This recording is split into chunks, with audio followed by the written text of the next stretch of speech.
ដល់ចំណេះជំនាញនិងសមត្ថភាពយើងខ្ញុំហាត់ម៉ូនីកាយើងខ្ញុំពុទ្ធិសុជាតានាងខ្ញុំស្រុនវិស័យកនិកានាងខ្ញុំជីស៊ីងឡៃយើងខ្ញុំពើសុកសុភិត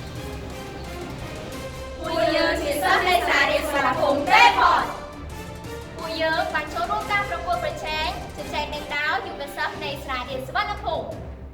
ការជជែកដេញដោលដើម្បីគ្រប់គ្រងមតិផ្ទាល់ខ្លួនគឺជាកត្តាដ៏សំខាន់សម្រាប់យុវជនក្នុងការអភិវឌ្ឍការគិតនិងធ្វើឲ្យយុវជនមានទំនុកចិត្តកាន់តែខ្លាំងក្នុងការបញ្ចេញមតិនិងគ្រប់គ្រងគំនិតផ្ទាល់ខ្លួនរបស់ប្រជាជនជាតិ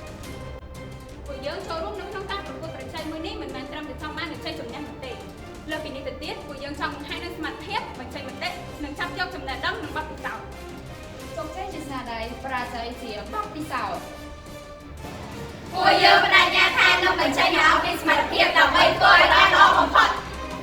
សាលារៀនសុវណ្ណភូមិជាសាលាចំណេះទូទៅខ្មែរធំជាងគេនិងល្អជាងគេនៅកម្ពុជា